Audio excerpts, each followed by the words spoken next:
UFC Fight Night, Marvin Vettori versus Jared Cannonier. Welcome to another UFC prediction and analysis video presented by yours truly here at Boxing MMA Picks. He goes by Zan, I go by Harris. As usual, fight by fight predictions from that betting perspective specifically. We want to let you know which fights are worth the value, which fights to avoid, which underdog has the best shot at winning, and some parlay action toward the end of the video as well. Please hit the thumbs up on this video when you get the chance. Please participate in the comments, and we would really appreciate it if you subscribe to the channel here at Boxing MMA Picks.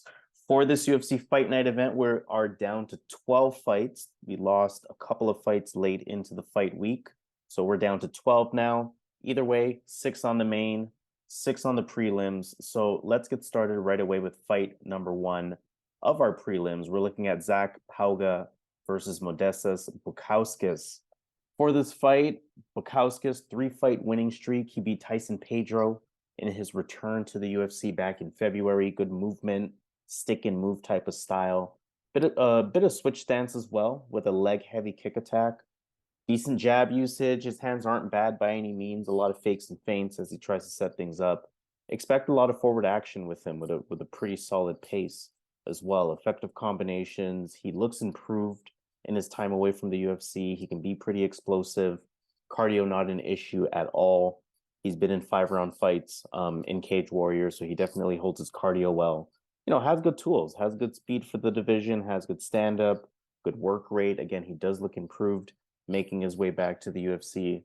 Definitely trying to reestablish himself at this level. Going up against Zach Pauga, who had a unanimous decision win over Jordan Wright. That was also in February. Very boxing-like in his stance. His hands are pretty solid. Again, going to regularly pump out that jab. A lot of fakes in his attack as well. Combinations are clean. Really put those combinations together. Technique and IQ is pretty good as well. He has a decent calf kick. He likes that forward pressure. He likes the big punches. He likes to try to work the clinch as well. A bit of a dirty box type of approach in his game. His cardio did look really good coming down to light heavyweight. We know he was fighting as a heavyweight in the past. So that cardio improvement makes this fight a bit more interesting to me. Close fight, either way. 50-50 type of fight in a lot of ways. So I wouldn't really pay too much attention to those odds there. I think neither guy is going to go for takedowns in this one. So keep that in mind. I think this fight stays on the feet. I mean, I can understand why Bukauskas is the favorite here. I think he might have the more complete striking, all things considered. I think he should be faster as well. I think he could have better movement as well. And at least historically, more reliable cardio. Although, again, Pauga did look improved in that department. Good value on Pauga, that said, right? I mean, again, 50-50 fight. We see him there as a pretty decent underdog. And good value on Pauga for a few reasons. Likes that looping hook coming in. That can catch Bukauskas. That can possibly hurt Bukauskas. He has 5 losses, 60% of them. So 3 of those fights are losses via KO, TKO. So he can be prone to that. Also, again, Pauga's cardio looking a lot improved makes him dangerous throughout the fight as opposed to just early in the fight. So ultimately, it is anyone's fight the way that I'm seeing it. I think it can just be about who brings it more that day. But I'm going to land on the favorite, Modestas Bukauskas, to be that person. Again, being the quicker fighter with that stick and move type of style. I think he can be a hard target for Pauga to hit. Pauga likes to rely on that clinch dirty box style at times, and I don't think Bukauskas is going to let that happen for too long. So ultimately, I'm seeing Bukauskas sort of outpointing his way to a decision in this one. I think Bukauskas gets it done. Yeah, this fight is a good fight. Good fight to start the card with here. We're going to see some good striking. Both guys like to strike. Zach Pauga, good boxing style. He has that boxing approach. But before UFC, he did utilize some wrestling, some grappling, get some takedowns. So he definitely has that in his back pocket to use, and he might want to use it in this fight. And Zach Pauga does good in the clinch, as Harris said. He's good at holding against the cage. Close quarter fighting, he's really good at, and he does have power. And when you look at Modestas, This guy improved a lot since he left the UFC. He came back a lot more sharper. He moves around the ring still really well. Good footwork, always moving, good 1-2s. I think he's the better striker in this fight. I think he's able to move around and kind of be the minute winner in this fight.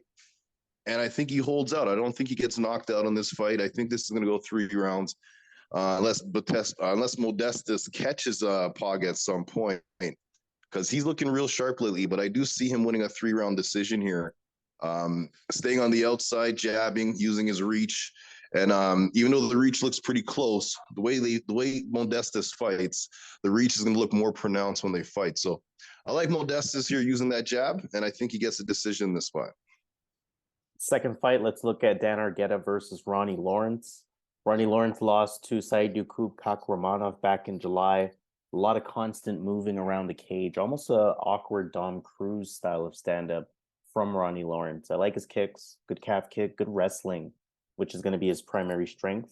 We look at the numbers there, very inflated, 7 takedowns per fight. And where that's coming from, he's landed 27 takedowns in just 4 UFC fights. He's going to find a way to get you to the ground. He's going to try to find a way to keep you on the ground. Definitely one of the more relentless wrestlers in the division in terms of that chain wrestling. Also a BJJ brown belt, last time I checked. So sort of completes that skill set on the ground. And to the point of just chaining together those takedowns, the cardio and the pace seems to hold up for the entire fight. So he can definitely be a threat for a lot of fighters. Daniel Argueta, I should say, beat Nick Aguirre back in January. He's a southpaw. He'll switch stance as well. Also a wrestler, which will make this fight very interesting. He also relies on his ground game. Good wrestling, good damage and activity when he's on top. Good ground IQ to keep you on the ground as well. He's aggressive on the feet. Uses some fakes, uses some feints, definitely forces his way through. Uses his aggression ultimately to close distance, to try to pin you against the cage, and to work his way to a takedown. Defensively, however, his ground game not the best, just 50% takedown defense. I will say this, we saw Ronnie Lawrence get pretty much dogged in his last fight by a higher level prospect, that being Saidyokub Kakhramonov, hence the low takedown defense percentage on his side as well at just 47%. That's going to remind us sort of where Ronnie Lawrence is at in terms of level and ability to impose his game plan as the favorite in this fight, as a pretty sizable favorite in this fight. Argueta will be the bigger guy here, coming down from 145 pounds down to bantamweight. Argueta probably doesn't have the cardio in this one to keep up with Lawrence as the fight progresses. I'm anticipating Lawrence moving better on the feet at a higher pace. I'm anticipating several wrestling exchanges throughout the early part of the fight, even if it means both fighters having their respective moments, again, especially with both guys being prone to giving up takedowns. And to me, this fight ultimately is going to be about, can Argueta do enough in those first 2 rounds? Because I do anticipate Ronnie Lawrence potentially winning round 3. That said, I actually like the underdog, Dan Argueta, in this fight. I think he is reliable enough to not completely gas out. He hasn't really shown me any cardio red flags. I think in those first 2 rounds, at least, he can work his way in.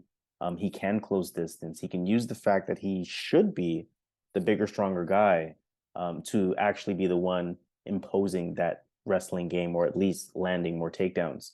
He can probably do it for all 3 rounds as well. So got to give him that credit. Could be a trap matchup for Ronnie Lawrence the way that I'm seeing it. So again, I'm going to go with the fighter who should be the bigger guy amongst 2 wrestlers, meaning he should have the easier time imposing his wrestling. I'm going Dan Argueta as the underdog to get it done. All right, when I look at this fight here, man, I look at Dan Argueta having I think he has the better wrestling. Straight wrestling, he does have the wrestling background. He's going to be the big guy in there, but again, it's a new weight class, so let's see how his cardio holds up, having to cut more weight. This being Ronnie's natural weight class, could benefit Ronnie more. But as far as the wrestling goes, I do think Daniel is slightly better than Ronnie in the wrestling area. In the striking, I think Ronnie is a far better striker. Ronnie's not a great striker, though, but compared to Argueta, man, Argueta striking is embarrassing, and Ronnie is the far better striker. So there's a good area there for Ronnie to exploit, is keeping it on the feet, using his striking, because he's going to be the better guy in that area. When it comes to the submissions, I think it cancels out. I think they're pretty equal. When it comes to the cardio, I got to give that to Ronnie Lawrence. I think that's what this fight's going to come down to. Argueta slows down, and if he can't get the takedowns, I don't see how he wins on the feet. And I wouldn't be surprised if Ronnie Lawrence, who's known to get a lot of takedowns himself, having no wrestling background, but he's a great wrestler. I think after, or even later in the first round, I can see Ronnie starting to put on the pace, and Argueta not being able to keep up. I'm gonna have to go with the favorite in the spot here, Ronnie Lawrence here, doing enough in the first round, keeping it competitive. But as the fight goes on, I think the cardio is gonna come out. Argueta's gonna have a hard time getting takedowns. He might get taken down. But one thing I know, Ronnie's gonna be able to style on the feet. So I'm gonna go Ronnie Lawrence here to get the win in this spot. Fight number 3, Tereza Bledá versus Gabriella Fernandes, women's flyweight fight. Tereza Bledá lost her November debut to Natalia Silva. Good long jab, clean striking, patient striking. She probably lacks some striking speed, but her striking is serviceable, I would say.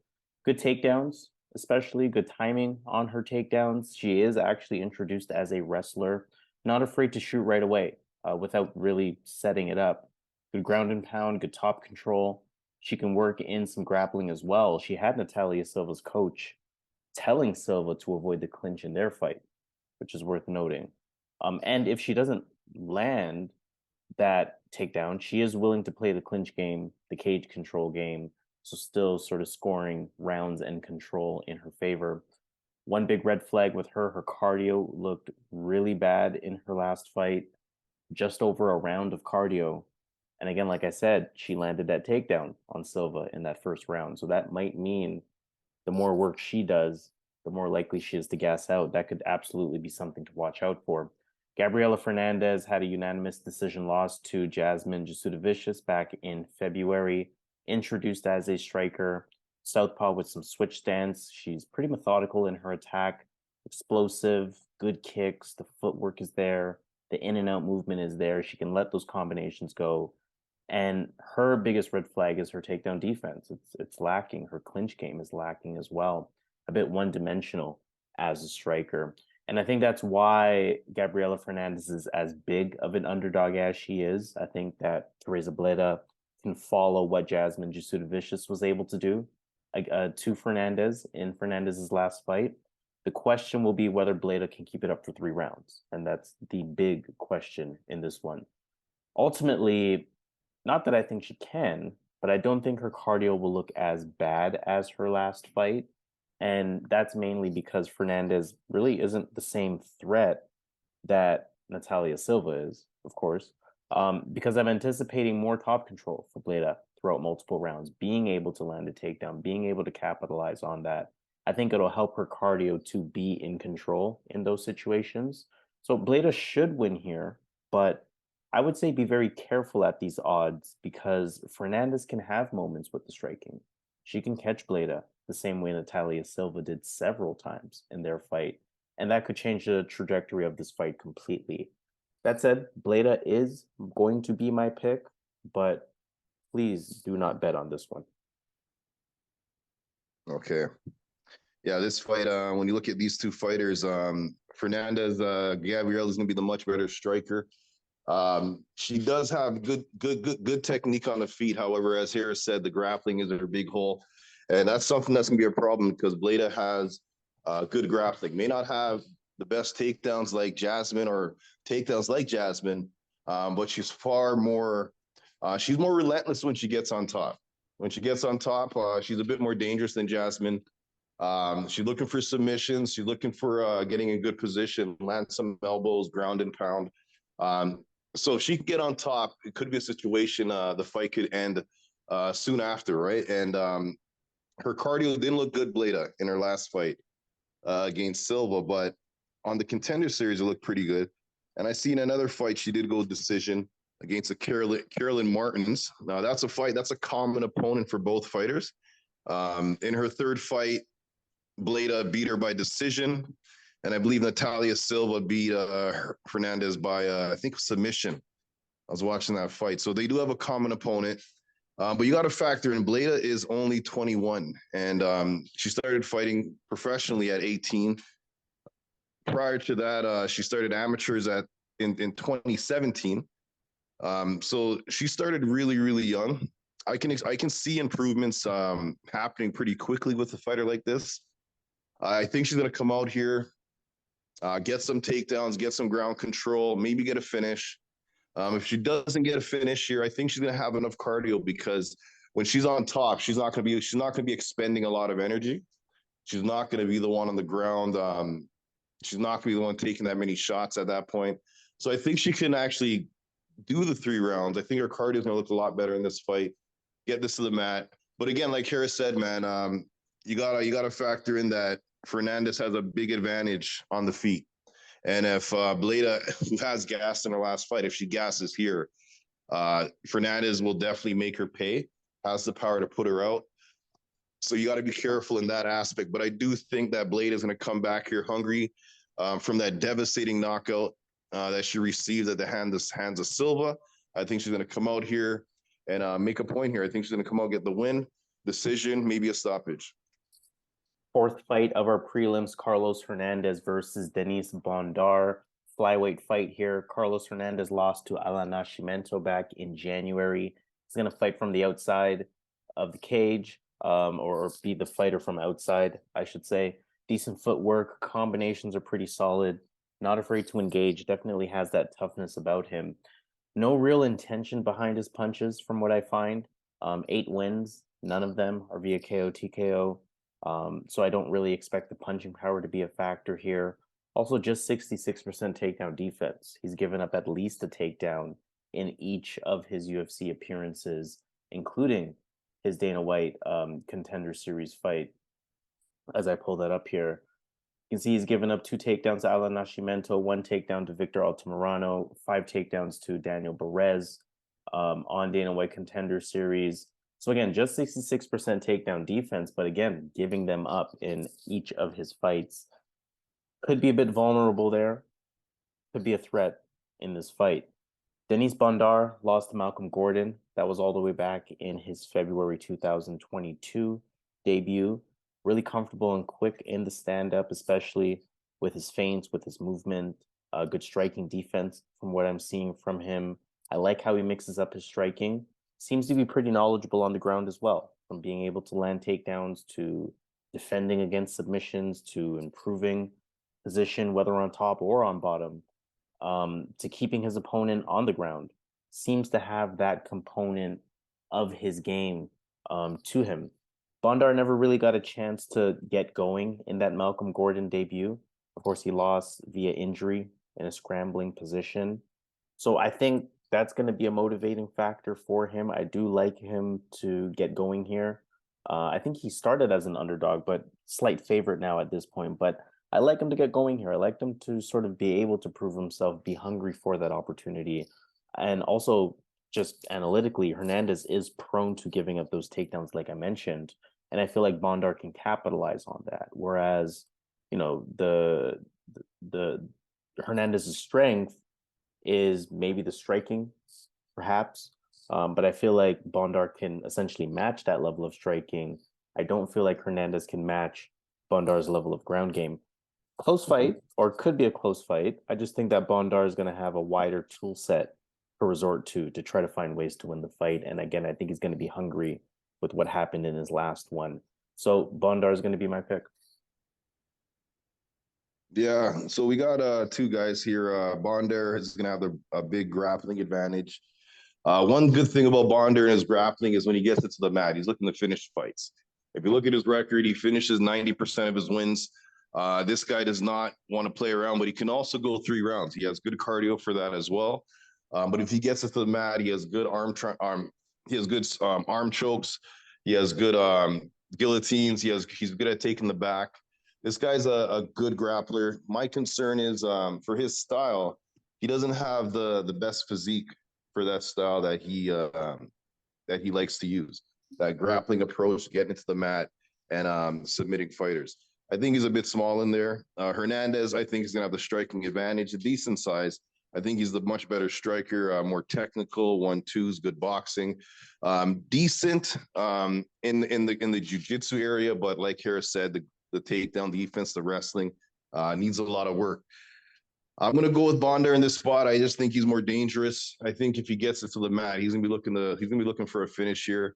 Fernandes gives up takedowns, and Bondar's the type of guy that will take advantage of that. So it's a tough fight because I'm not sure where Bondar is at. I'm not sure of his level. Both guys I think are low level, but I gotta go with Bondar here just based on the styles here. I think he can get it to the mat, and he can hold his own on the feet. But on the mat, I think he's going to be able to take advantage. So Bondar's my pick. Fight number 5 of our prelims, Kang versus Cristian Quiñonez. Bantamweight fight here. Kang had a unanimous decision win over Gabriella back in June of last year. Good movement from him, good footwork, good hands, good regular jab. His striking is predicated on that jab from what I'm finding. Effective calf kick as well. Moves at a good pace. Range control is pretty solid. Takes control or takes advantage, I should say, of that longer reach that he has. Doesn't really try to force the action either. Never really leaves himself too exposed. He's pretty competent, pretty composed in his style. Good level changes and takedowns. Good top control. He makes pretty good positional improvements. He stays active on the ground. Good at stopping his opponents from getting back up. And we look at the numbers there, 2 takedowns per fight. Interesting to note that he hasn't really attempted takedowns in his past 2 UFC fights. Doesn't really have the best takedown defense. However, doesn't really offer much off of his back. And again, not really going for the takedowns lately. So curious as to what's going up there stylistically. Cristian Quiñonez beat Khalid Taha back in his September debut. And Quiñonez now is on a 5-fight winning streak. On the feet, good fluid movement, good lateral movement, good in and out movement. He's going to fight at range really effectively. Pretty solid calf kick, pretty solid jab. He angles off pretty effectively after striking. And, he has that sort of stick and move type of style. Strikes at a good pace. He can string together pretty effective dynamic combinations. And, as he's implementing his movement, it's still going to come with a bit of forward pressure. In Kang's last fight, he would have issues with Gabriella when Dana was putting too much pressure on, too much pace on Kang. I can see Cristian Quiñonez being able to do that pretty much the entire fight. So it'd be very curious to see how Kang tries to handle that. I think Quiñonez will be the busier fighter in this one. I think that's going to be an important aspect to look out for. I think his movement also especially can give Kang some problems. Both guys are good, effective strikers, so keep that in mind. This is a close fight, as the odds would indicate. But I think that Quiñonez is, doing more in there, moving more fluidly, striking more dynamically from different angles. And it could be a situation where I see Kang maybe trying to shoot for those takedowns because the stand-up is not going in his favor. Going back to the point of him not trying wrestling for the last 2 fights, going to be interesting to see if he tries that in this one. Not a lock by any means, but I do like Cristian Quiñonez in this matchup just based on how they match up. I think his striking will be more effective in a fight that stays on the feet. Yeah, I think visually this is going to be one of the closer fights. I think both fighters like to go out there with the boxing. When you break down this fight, who's the better grappler? I think Kang has the better grappling, the better wrestling. But I don't think the fight's going to be there a lot. I think a lot of this fight's going to be on the feet. And on the feet, I think the boxing slightly, I'm going to lean towards Cristian Quiñonez. I think they're both good boxers that utilize that jab. The big difference for me in the boxing is Quiñonez, to me, has superior reflexes. He's really quick at responding. And I don't know how to word it, but basically, I just think he can think on the fly better in the striking. And I think that's going to be a big thing in this fight when they're both equal in terms of striking. I think it stays on the feet.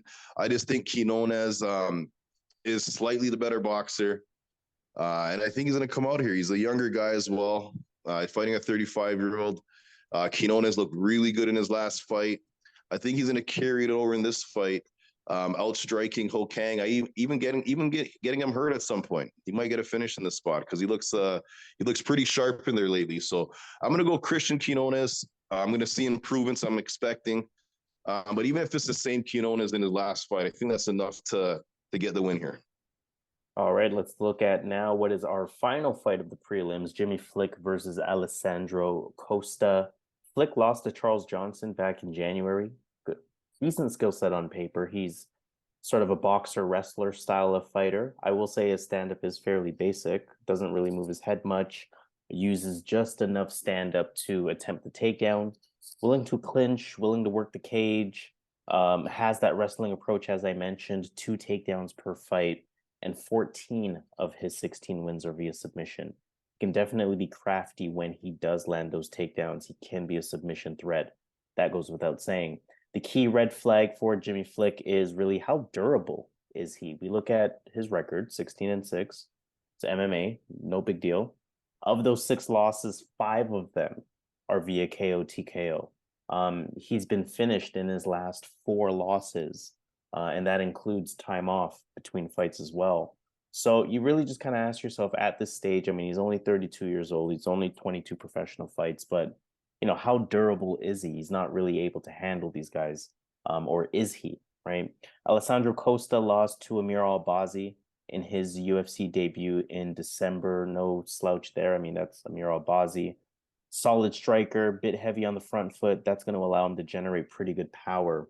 3 of his last 4 wins are via KO TKO. Wants to fight at range. He was the champ in the previous promotion he was in, so he's used to doing that sort of patient 5-round approach to his fights. He's going to take his time. He's going to look for the counter shot. He's going to try to read his opponents, get his opponents to bite, look for those opportunities to then apply pressure from there. He has a pretty good ground game. He has good grappling. He's knowledgeable in the clinch. He can land takedowns as well. In fact, he's introduced as a jiu-jitsu practitioner just with respect to that grappling. Now, stylistically, I like Alessandro Costa a lot in this fight, I have to say. I mean, yes, he gave up 1 takedown to Amir Albazi, but otherwise his takedown defense is very solid. I think that Flick is going to have a hard time trying to land that takedown. In the stand-up, I like how prepared and patient he is in his approach. I think he can be explosive enough to hurt Flick, who again just hasn't been the most durable fighter in the past. If the fight is taken to the ground, I think the grappling is both of their specialties. So I think that that part ultimately cancels out. And ultimately, I'm not really seeing any avenues for Jimmy Flick to find the win here. I think he can get hurt on the feet. I don't anticipate him getting a ground game going. So Alessandro Costa is going to be my pick. Yeah, this is a fight where Jimmy Flick's gonna have the jiu-jitsu advantage. I think he's gonna have the overall grappling advantage. But Alessandro, I give him an advantage in almost every other area in this fight. Flick's gonna have to take it to the mat. He's gonna have to jump on the back. He's gonna have to do some type of grappling to get the win here. And he's fighting a guy that is in Costa that has his black belt, I believe. The way he fights, it looks like he has it. And I don't see a way Flick wins unless he gets that submission. Now, he can get it because he is a specialist in that area, but I think it stays on the feet. I think Costa does enough to keep it there, and I think he just beats him. I think Flick has bad stand-up. It's pretty funny how his striking looks, and I think Costa's going to be able to shine in that area. So I'm going to go Costa, keeping on the feet, doing enough to stop the grappling, and I think he gets the win here. All right, let's move to our main card. 6 fights on the main card, starting with fight number 1, Nicolas Dalby versus Muslim Salikhov. Salikhov beat Andre Fiallo back in November. Good boxing, good kickboxing, pretty solid footwork. Not the fastest per se, but he's pretty light on his feet. He's able to stay out of range, stay out of danger, be really effective in that regard. Good power as well. Of his 19 wins, 12 of them are via KO TKO. That includes his last fight. And that's coming from good IQ. That it doesn't brawl, you know, but he can engage if needed. He can make good decisions as he's finding those opportunities. He's going to throw a lot of fakes and feints. He's going to set things up pretty well. Really likes that spinning kick. Doesn't really engage proactively per se. and thus his work rate isn't always the highest. But again, he's smart. He makes pretty good decisions. Also, 7 takedowns landed in 8 UFC fights. He has pretty good takedown ability, pretty good takedown IQ, pretty good takedown defense as well. I wouldn't say expect him to be someone that's going to spam takedowns by any means. However, very much going to rely on the striking. Nicolas Dalby, on the other hand, 2-fight winning streak after a split decision win over Warley Alves back in January. He has a kickboxing style, a lot of kicks, almost a karate-like stance in some ways. Now, to that point, pretty light on the feet, a lot of in and out movement, a lot of fakes and feints, some switch stance as well. He can initiate that sort of brawl and come in type of approach using combinations, using pressure, and just over a takedown per fight in his own right. And again, not an active part of his game, but he can shoot for them. He can land them. Solid active top control to go along with it when he does. This fight, I won't make this prediction too long. Muslim to me has the composure to be able to handle a potentially higher pace that Dalby may throw at him, or a potential forced pressure that Dalby may throw at him. And, you know, ultimately, the way that I look at this fight, what Dalby tries to do in the ring, I think, or in the cage, I should say, I think, or octagon, Salikhov simply does it better, in my opinion, right? I think Salikhov is way more capable as a striker. He's also the better striker, the better wrestler, in my opinion. Probably has the better takedown defense as well. And again, his IQ, I think, will keep him out of danger for that potential puncher's chance that Nicolas Dalby may have. So I feel pretty comfortable picking Muslim Salikhov here. I mean, both these guys are up there in age, so I don't think that'll be a factor. Of course, Dalby's going to have a big reach advantage, but again, Salikhov makes good decisions, and I feel pretty comfortable in that decision. Yeah, this is going to be a straightforward prediction here. I think when it comes to the wrestling, I think it's pretty equal. I think they both can get takedowns, just who shoots and who gets that shot. I don't think any of them have great wrestling, but I think in this fight, they're both going to be able to take down each other. So I think it's pretty close in that area. As far as striking, I lean Salikhov. I think he's the more dangerous guy. He has that kung fu fighting Dalby's. I don't know what it is, taekwondo or karate, whatever that is. It's one of those two, and kung fu I think is more dangerous. And not only that, man, like even if just the eye test, man, Salikhov looks a lot better in the striking, better kicks, better timing, more tools. He has spinning weapons as well. Dalby's kind of rudimentary compared to what Salikhov throws. Dalby's throwing like pretty basic stuff compared to what Salikhov's gonna be throwing in this fight. Salikhov has a good range of distance as well. I think he's going to keep the range in this fight and kind of just shoot in every once in a while and land a big shot. I think he's going to hurt Dalby, and he could get a finish in the spot or 3-round decision. But I like Muslim Salikhov for the win. Second fight of our main card, Manuel Torres versus Nicolas Motta. Nicolas Motta beat Cameron Van Camp back in September. He's introduced as a kickboxer, patient on the feet, especially early in the fight. Going to use those fakes, going to use those feints to try to get a read on his opponent. He's going to fight patiently at distance, not really the most active striker as a result. He can be explosive when he does decide to throw, when he does decide to pick up the pace, usually as the fight goes on. Got to respect his power. 9 of 13 wins via KO, TKO, including his last fight. Decent combinations when the hands are active. And he's got a decent jab, specifically. Just not really the most diverse striker or the most diverse fighter, but he definitely is dangerous. Manuel Torres beat Frank Camacho in his UFC debut last May. He's a striking coach at the gym that he's at, so I expect him, if nothing else, to bring that solid IQ to his approach on the feet. And we saw that in his debut. Really good sting on his punches. A bit vulnerable, kind of leaves the chin up a bit, but really dangerous. Good long jab. Going to have a 3-inch reach advantage. Also going to be 1 inch taller, but probably more once they actually stand face to face with one another. Really good hooks as well. Striking kind of basic, but that power, that forward pressure makes him a really effective and dangerous fighter. On top of that, good grappler, good BJJ. He can defend takedowns. and he can really threaten the submission, if he's in those positions to do so. I think, however, clearly a striking match is what we're looking at. I think both guys are very dangerous. I think it's a coin flip type of fight, really about who catches who first. But I am leaning towards Manuel Torres. I feel like he's going to be the fighter that will push the pace and sort of force that action on Nicolas Motta. And I think Motta's lack of activity comparatively will, more than likely be the deciding factor in this fight.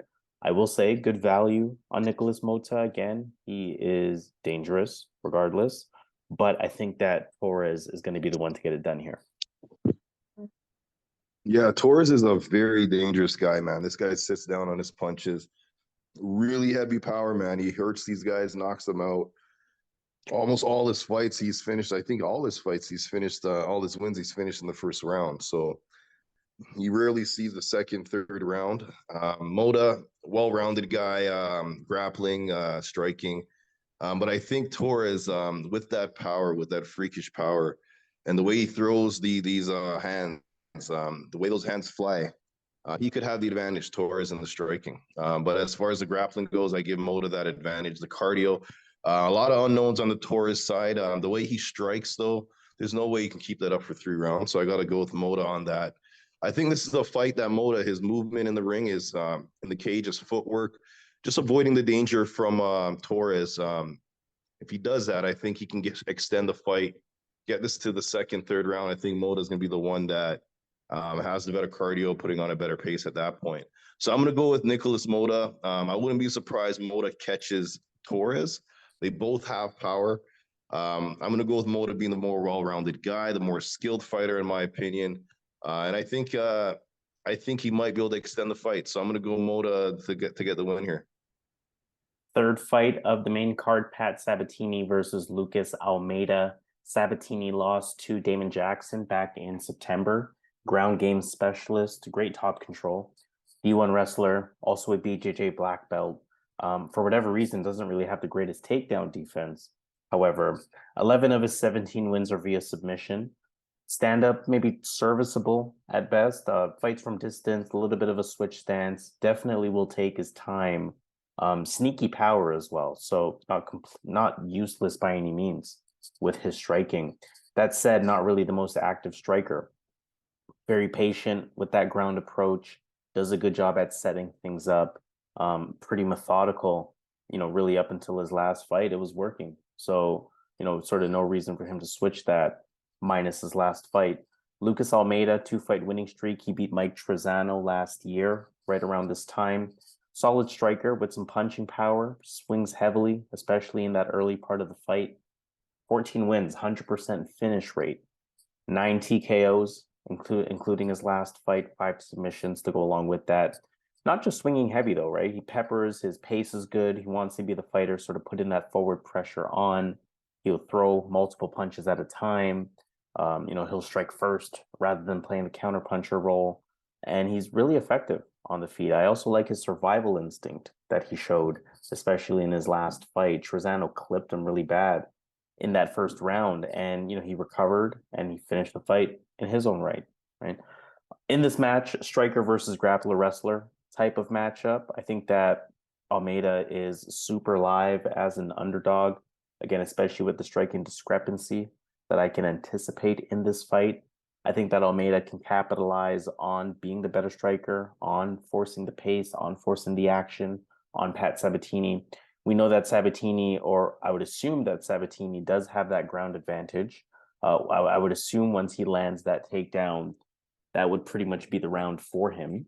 And that puts him in a good position to win this fight. And I definitely see why he's the favorite here. But I have to say, I will go with the underdog on this one. Again, I like Almeida's pressure. I think that Sabatini is a bit vulnerable on the feet, at least when we think about what happened in his last fight. To that point, I think Almeida can potentially hurt Pat Sabatini the way that Damon Jackson was able to. So I'm going to sort of roll the dice on that potentially happening. I think that Lucas Almeida, as the underdog, can get it done. Yeah, this is again, like Harris said, striker versus grappler. This fight, Sabatini is the better wrestler, should be the better grappler as a whole. he's going to want to fight in that area. Good scrambles, good grappling, good submissions. And when you look at Almeida, this guy is a beast. He's a killer on the feet. He's dangerous. He's looking to hurt you, looking to finish these fights. Good striking, though. Good Muay Thai type of style. Good boxing. He's dangerous. And when you look at Sabatini, when he fought Jamal Emmers, he got hurt in that fight. And then he went to the mat. And then Emmers obviously took control, but Emmers gave up a leg lock or some type of heel hook to that guy, to Sabatini in that fight. But he got hurt in that fight. He got hurt in the Damon Jackson fight as well. Almeida, even if he takes Almeida down, Almeida just needs 30 seconds to get going. And the type of work he can put in that 30 seconds can easily swing the round back to his favor. That's the type of striking he has. He throws 3, 4, 5, 6 punch combos. Power, I think at some point he's going to clip Sabatini. I'm going with the underdog in this spot. I wouldn't be surprised Sabatini lays on him for 3 rounds. That's the style that he needs to take to win this fight, or get some type of submission in this fight early, or lay on him for 3 rounds. But again, this guy Almeida just needs 1 minute in each round, and I think he has the opportunity to finish the fight or even win that round. So I'm going to go with the underdog as well. I'm going to go with Lucas Almeida. And don't forget, Almeida has a black belt. So he should have. And one thing you got to watch is when Almeida fought the guy that dropped him. What's his name again? Mike Trezano. And when he dropped him in the first round, Trezano was on top at the end. One thing I liked, what I saw, was Almeida went for a leg lock. And he had the position. Obviously, the round ended, but he had the position. And the way he had it set up was he wouldn't get the leg lock, but he would have been able to use it to get back to the feet. So watch the end of that round again, and you'll see the way he went for that leg lock, even in that dazed state. This guy knows jiu-jitsu, and I think even if he gets taken down, he should have enough to defend it. Also should have enough to get back to his feet. So I'm going to go Lucas Almeida here to get the win. 4th fight of the main card, Armen Petrosyan versus Cristian Leroy Duncan. For Cristian Leroy Duncan, still undefeated after beating Dusko Todorovic in his March debut. 6 of his 8 wins are via KO, TKO. Of course, undefeated, as I mentioned. Very dynamic as a striker. A lot of switch stance, a lot of fake strikes, half strikes, sort of baiting his opponents in. He's someone that has shown to be very dangerous, with good speed, with continuous movement, using that jab really well, using the kicks really well, being explosive, especially, hence the high KO rate. Also a decent ability to fend off takedowns. Looks like he knows how to work his way back up if he is taken down. And even offensively, it looks like he can work that clinch and cage control and be effective in his own right. Armen Petrosyan beat AJ Dobson back in October, introduced as a kickboxer, good in and out movement, crisp striking, stays pretty active. We see his significant strikes landed per minute to sort of prove those numbers. Good kicks, good combinations, has good power. Also, fights pretty well from the outside when needed, so not one-dimensional in that regard. He doesn't have the best takedown defense, just 37%. That probably won't matter in this fight, but he is definitely not afraid to bang with his opponents. He's tough. He's effective in that right. I think we're absolutely looking at a striking match here. I think this one should be fun. I think both guys can and will have their moments. I like Cristian Duncan, though. Flat out, I think I think he's the better striker. I think he's more effective. I think he's more dynamic. I think his movement is better. Probably the quicker striker as well. And one X factor for me, I mentioned this similarly in the Denise Bondar fight. His debut ended in a Todorovic injury. You can even see his reaction after Todorovic got injured. He was upset, right? He never really got that chance to perform, and I think that's going to make him extra hungry to perform in this one. And he's going to have a willing player in Armen Petrosyan. Don't get me wrong, great fight, close fight, tough fight. Both guys are very capable, but I like Cristian Leroy Duncan to be the more effective, dynamic, quicker striker who's really hungry to have that performance. So CLD is going to be my pick. Yeah, to me, this is a really, really hard fight. This fight to me is one of the harder fights on the card because we're not sure what's going to happen because both fighters are super high level when it comes to the striking. Armen's brother is one of the pound for pound all time, one of the greatest kickboxers of all time. Armen has the skills as well. He's done kickboxing as well. He's the more technical guy in this fight. He's going to be the guy outpointing him. I compare it to baseball. Armen's like who's a base hitter? Let's say Norman Garcia Parra, one of those guys. Cal Ripken, they love to get the base hits. Tony Gwynn. But when you look at Cristian Leroy Duncan, he's like a Sammy Sosa, Aaron Judge. He's looking for home runs. And that's how I think this fight's going to go. I think it's a fight where Armen's going to be able to outstrike him, be winning the fight. And I think for Cristian to win the fight, I don't think Cristian could win. I think he could win a decision, but I think it's going to be hard for him to win a decision against a point fighter like Armen, who has a high activity, 6 strikes landed per minute. He throws leg kicks. He throws some hands as well. But he's very, very active, very technical in the striking, and he's likely the better kickboxer than Cristian Duncan. Let's be realistic, right? So, but as far as the home run shots, Cristian's gonna be looking to land those big shots, and he's really good. He has a lot of tools. He has spinning kicks. He can do jumping knees. He has takedowns as well. He can get a takedown in this fight, which could help him in this fight. But I actually think this fight's going to be a situation where Armen's winning. Armen's looking good. And then Duncan gets a big shot and finishes the fight. Duncan finishes fights. Armen looks gassed after the second round. He could fight the whole fight gassed, but he definitely slows down in that second round. Duncan has done 5-round fights in Cage Warriors. I've been following this guy for a long time. That's why I know it's a close fight. I'm not following the hype behind him because I've seen him in tough positions before that he overcame.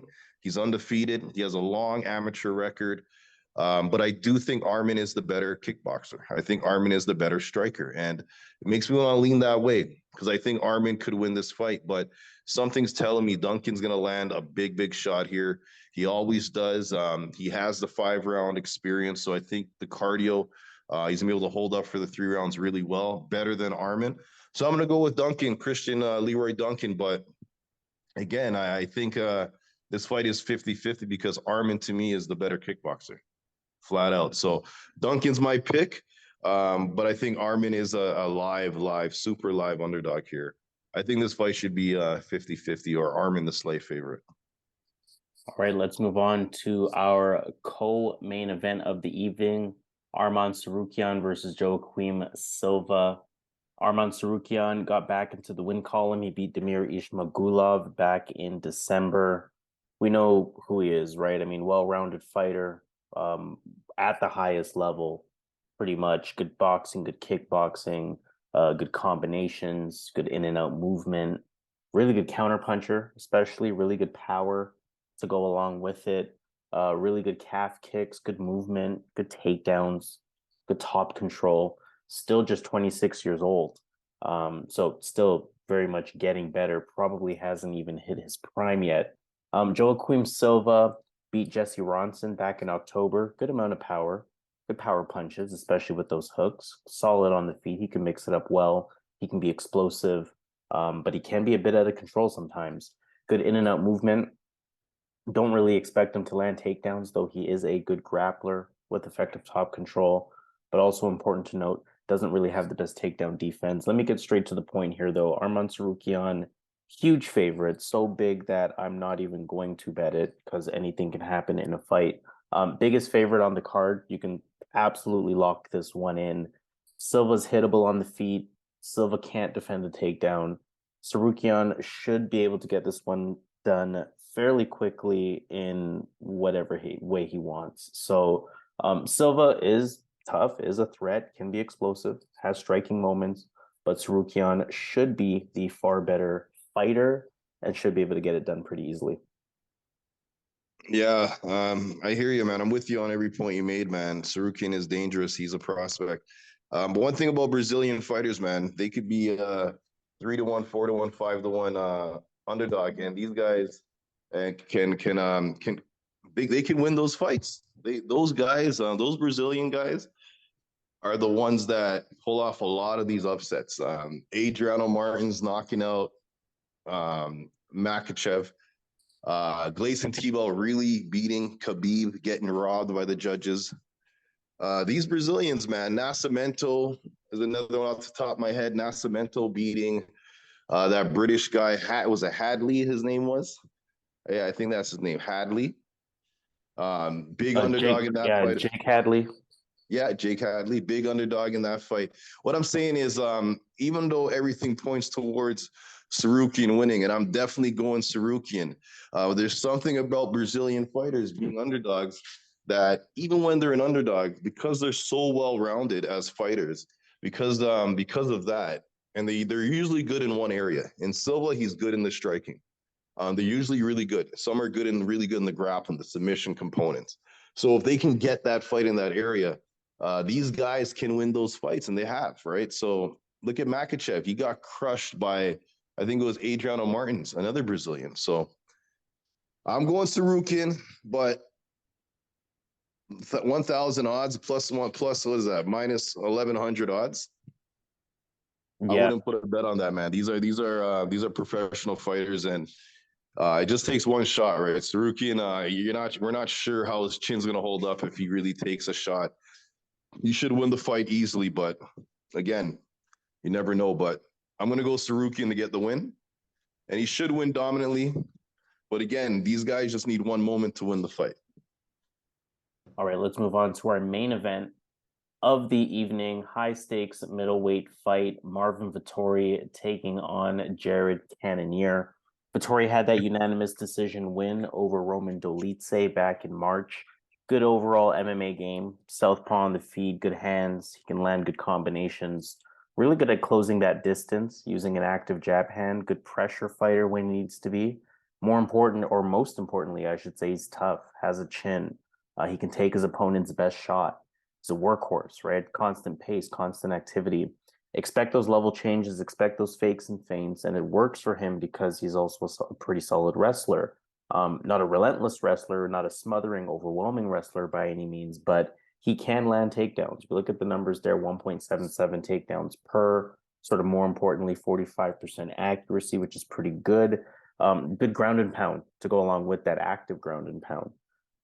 Also good takedown defense, or respectable takedown defense at 75%, though that probably doesn't matter in this fight. Jared Cannonier had that split decision win over Sean Strickland back in December. He's a switch stance fighter, good striking, good hands, sharp, patient, really good kicks, good intentional use of that calf kick specifically, pretty efficient as a striker. So don't really expect him to swing wildly. Don't really expect him to waste shots. Good head movement, solid striking defense. We know the power is there. 9 of his 16 wins are via KO, TKO. Fights from the center of the octagon as well. And of course, we know he is very physically strong. Again, like I said, high stakes middleweight fight here. You know, this one's pretty hard to predict because both of these guys are at the highest level minus the champ, right? Cannonier is probably the better striker here, or at the very least, the cleaner, more technical striker. Vettori, I think, is more likely to go at a higher pace, more likely to force the action. But I like Marvin Vettori in this one for 3 reasons primarily. First reason, the age, right? Cannonier has to be on the decline, regardless of the high level he's performing at. 39 years old, that decline has to happen at some point. And Vettori, for as solid as he's been, still just 29. You know, even if he potentially peaked early, 29 is nowhere close to a decline. He might still be getting better, in fact. So I think that's a big factor to consider for this one. Secondly, Vettori, again, he adds that wrestling layer. Cannonier is strong, of course. It could be unlikely that Vettori lands a takedown, but Vettori makes it an active enough part of his game versus Jared Cannonier's 65% takedown defense, where it possibly could be a factor in this fight. And thirdly, I think that Vettori can have more moments specifically with that effective forward pressure, and Cannonier almost letting it happen, right? I don't think that either fighter is going to win a clear-cut fight here, regardless of who wins. I don't think it'll be dominant in any way, but I do think those additional layers from Vettori will allow him to sort of look more convincing in the eyes of the judges, if nothing else. So I do think it will be a Vettori unanimous decision, but like I said, I think that it will be an extremely close fight. But Marvin Vettori will be my pick to get it done here. Yeah, let's look at these two fighters, man. When you look at Jared Cannonier, he's known for that raw toughness he was born with. He was born tough. He was one of those kids that were just born strong. And he has that pound for pound strength in the UFC. He's up there when it comes to pound for pound. Like, who's the strongest guys in there, right? This guy is a beast. He looks like a beast. He has power, really good leg kicks, and he knows how to keep the fight on the feet. He's a vet at this point. He's fought in many weight classes. He's fought Glover Teixeira. He's fought Jan Blachowicz. This guy has fought big guys and even fought in the heavyweight division. Now he's down to middleweight. Looking really good in this division. He's a real contender. Fighting Vettori, who only loses to good people. Vettori only loses to good fighters. And he's only lost to who? Adesanya, Whitaker. This guy, let's go down his list here. Adesanya, Whitaker, and Antonio Carlos Jr., who just won the Ultimate Fighter. I'm pretty sure it was around that time. But in the UFC, he's been looking pretty good. He came into the UFC. He's 29. He started, I think, so what, 6-7 years ago. So he was what, 22 years old, 21, when he started the UFC. He made leaps and bounds. I think he's entering his prime. He's fought the best. This guy has good boxing as well. As far as who has the better boxing, I think when it comes to the boxing, I think Cannonier might be the more dangerous boxer, but I think Vettori actually has the better boxing skills because he does throw the left, the right. He does throw a jab more often. And we've seen Cannonier throw heavy shots against Strickland. Strickland took those shots. Vettori's known for that chin. Probably one of the best chins of all time. I'm not sure Jared's gonna be able to crack him. He might be able to because Jared has alien power. But if he doesn't crack Vettori fights at a higher pace than Cannonier. Cannonier kind of plods here and there. Vettori's moving back and forth, moving around. At some points, he's on his toes. He has way better movement, and I think he could put on a pace that, as the fight goes on, he could slow down Cannonier. When Cannonier fought Gastelum, 5th round, he took it off, right? Because the cardio didn't hold up for that round in that fight. And I think Vettori can make a similar fight, a similar exhausting fight. So I'm going to go with Marvin Vettori here. Younger guy getting into his prime. I think he's going to be able to put on a better pace, have slightly better cardio. They both come into the fight in good shape. I think it's going to be a close fight, as Harris said, but I think they're going to look at the moments where Vettori is pressing the action. I think there's going to be a lot of moments in that regard. So I'm going to go Marvin Vettori getting the win against Jared Cannonier. All right, let's take it to Vegas at that point, and let's take a look at these fights. Let's consider the underdogs. Let's consider the sort of main ticket, parlay ticket, whatever you're looking at. Of course, I will start by reading out the underdogs. Zach Pauga is an underdog versus Modestas Bukauskas. Dan Argueta is an underdog. Gabriella Fernandes is the underdog versus Tereza Bledá. Carlos Hernandez is an underdog. Kang is the underdog. Jimmy Flick, sizable underdog versus Alessandro Costa.